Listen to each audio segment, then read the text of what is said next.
How old were you when you became a made man?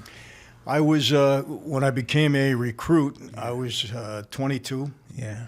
And I took the oath when I was 24, 2 years later. All right, so listen, how do you, your mindset, like my mindset. Yeah. So I'm a made guy in the neighborhood. Nobody could fuck with me, put their hands on me, but I could fuck with you. How do you do that? Look, my mentality. You know, I'm a young 27-year-old guy. Hey, I don't like this fucking guy, but I love his girlfriend. Kill that motherfucker. That's my main time. You know what I mean? If I want this, kill them.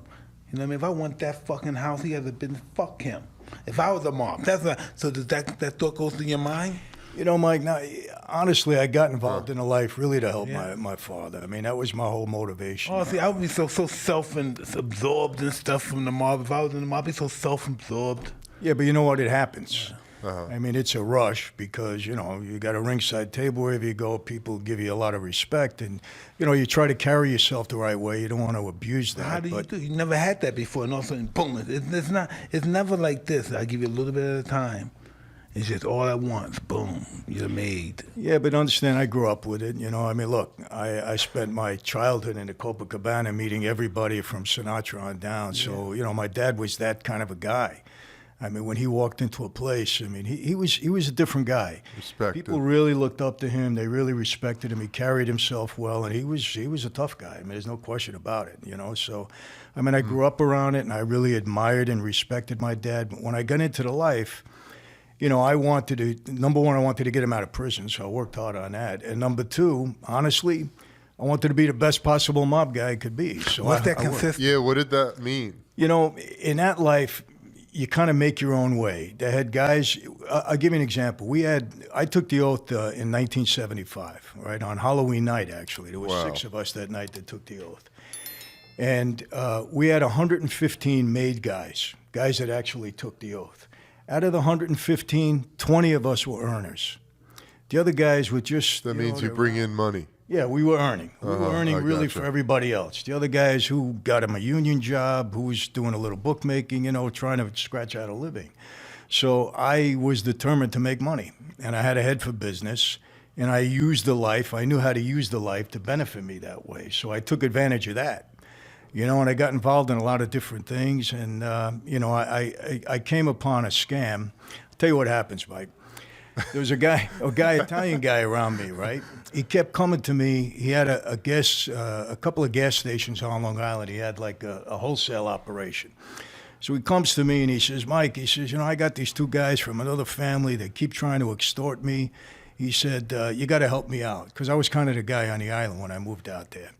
I did some research on this guy, and I found out that he had testified in a civil case against the governor's brother at the time. So I didn't want to have anything to do with him, right? He kept coming back. He said to me, listen, if you help me out, I got a way to defraud the government out of some tax on gasoline. So he got my attention, right? I hated the government. So I said, well, explain it to me. So he tells me this little thing. I said, all right, we're going to go into business together. I said, I want to form a new company. That's it. So I get rid of the 2 guys that were bothering him. I didn't get rid of, you know, I made them go away.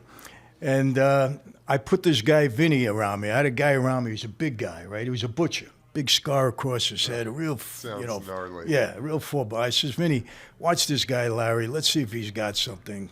Tell me what he's got. About 2 weeks later, he comes to my house on a Saturday. He used to bring me meat every Saturday. He was my butcher. And he's got a box on his shoulder. And he rings the doorbell. You're hoping it's money, right? Yeah, no, I'm saying, what are we doing with all this meat? We having a party or something? I don't know about it. He says, hey, Chief, come into the kitchen. It ain't meat. He puts the box on the table. He opens it up, $320,000. He said, this is the first week's take in the gas business. Smelled like gasoline, right? I didn't care what it smelled like at that point, but he got my attention. So what happened, Mike, over the next 8 years, I took that from $320,000 that week to almost $10 million a week. We had about 350 gas stations. How many people were getting that money? How many people did you have in your crew that was getting that money? Well, you know, I was supporting a lot of people, the guys at work, and I was kicking up to the family. I was giving them $2 million a week. You know, you got $2 million a week, it buys a lot of loyalty, as you know. You know what I mean? So I would think hell yeah, I would say, go ahead, man, do what the fuck you want to do. yeah, I mean, you know. And so they made me a captain, 1980. They elevated me to that position. And I grabbed, I got a deal with all the Russian guys out of Brighton Beach. You know, they were my partners too. They were great partners. Like, can I stop you real quick? What does it mean as a captain? Do you have people under you? Yeah. That's what. I'll tell you the rank. You got a boss, an underboss, a capo regime, you know, a consigliere, and consigliere rather, and a capo regime. The capo regime is a captain. And then the next official position is soldier. So when you come into the life, when you take the oath, you become a soldier. And then you either stay that way or you go up from there. And when are you made? When are you a made guy? You know, listen. At any point? No. You got to go. You can't be a time. soldier. I'll tell you what happened. Time, I guess. When my dad sends me, now Joe Colombo had been shot, if you remember. He was 70s, seriously right? wounded. Yeah, 71. And Tom DeBella was the new boss. He took over. He's dead now.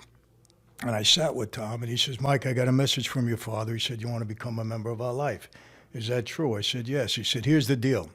From now on, 24 hours a day, 7 days a week, you're on call to serve this family.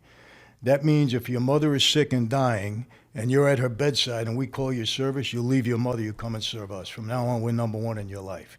Before anything and everything. When and if we feel you deserve the privilege, the honor to become a member, we'll let you know. And you're in a recruit period where you have to do anything and everything you're told to do to prove yourself worthy. And, you know, listen, people ask all the time, number one question, Mike. Kill anybody. Did you ever kill anybody? No, I got three top questions. Number one, did you ever kill anybody? Number two, where's all your money buried? And number three, where's Jimmy Hoffa buried? Those are the three top questions all the time. I can name them wherever I go. It doesn't matter.